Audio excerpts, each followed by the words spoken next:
Comment retrouver le tempo d'une chanson dans Fruity Loop? On va ouvrir tout simplement Fruity Loop. On a Fruity Loop, donc comment retrouver le tempo d'une chanson dans Fruity Loop, que ce soit une chanson ou que ce soit une instrumentale, le procédé est le même. On va tout simplement aller chercher notre beat ou bien notre chanson qu'on va jeter dans la playlist de Fruity Loop, comme ceci. On va attendre que ça charge. Alors, chargement terminé. Ce qu'on va faire, pour un premier temps, on va activer notre métronome. On va jouer au même moment qu'on va jouer l'instrumental pour voir ce que ça nous donne. Donc, j'active le métronome et je fais jouer la chanson. Je me plais et j'écoute. On écoute attentivement. Donc, après vous avoir écouté, en écoutant, nous constatons donc que notre métronome est carrément déphasé à la chanson, c'est-à-dire que le BPM de la chanson n'est pas à 130. Donc le BPM de la chanson n'étant pas à 130, qu'est-ce qu'on fait pour trouver le BPM donc de cet instrumental? On va juste venir là, on va faire un clic gauche qu'on va choisir, on va venir sur Detect Tempo pour demander à Fruity Loop de détecter le tempo de l'instrumental. Donc lorsqu'on clique sur Tempo Detection, on va donc voir une série des valeurs allant de 50 à 100, 75 à 150, 150 à 200, 150 à 300. Là,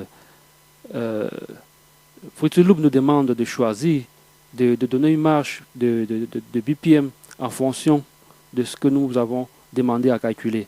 Donc en écoutant le beat, avec l'oreille du technicien, vous pouvez déjà savoir dans quel intervalle votre instrumental peut se situer ou alors votre chanson peut se situer.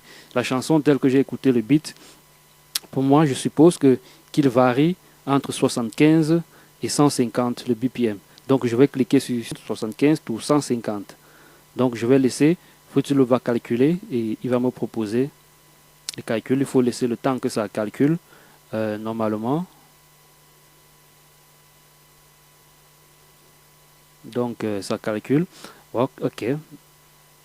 Tempo Detection. Fruity Loop nous fait savoir qu'il a détecté que l'instrumental dont je viens de jouer est à 105 de BPM, comme vous le voyez là. Donc on va juste accepter. Il nous demande si on veut ajuster. Si on veut ajuster le tempo de Fruity Loop à 150, on va valider. Et on va faire le même test. On va rejouer le métronome au même moment qu'on va jouer le beat pour voir si on a bien calé notre tempo. On va jouer et on écoute.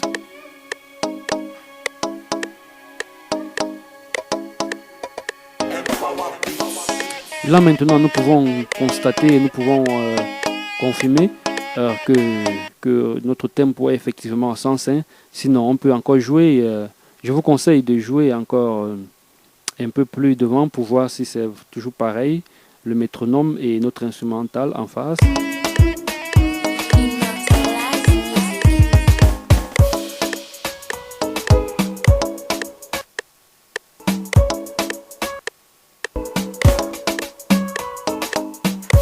Alors là, ça a donné d'un seul coup, nous avons Fruity Loop a calculé notre BPM et qu'il a trouvé 105 pour notre instrumental. Ce que je voulais rappeler en même temps, Morel, c'est que ce n'est pas à tous les coups que ça va donner. À des moments, tu seras obligé après le calcul, tu seras obligé de souvent décaler un peu l'instru. Déjà quand l'instru joue, je suppose que avec le champ visuel qui est ici, je suppose que tu peux déjà voir où est-ce que le pied de ta chanson commence. C'est à partir de là que tu vas caler sur les lignes visibles, sur les grosses lignes visibles, et puis tu vas faire jouer ta chanson ou ton instrumental. Donc je vais faire un exemple rapidement pour toi. Voici ce que tu vas faire. Lorsque j'écoute l'instrumental, je vois.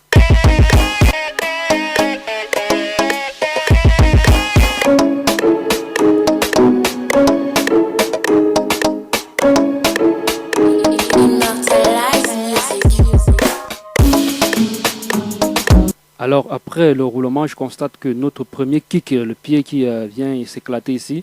Donc à des fois quand tu vas faire ton calcul, Fruity Loop va effectivement trouver le tempo de ta chanson, mais lorsque tu vas jouer avec le métronome, ça ne sera pas cadencé. Donc pour ramener à la cadence, tu vas choisir le premier kick, le premier pied de ton instrumental et le déposer sur la première ligne noire.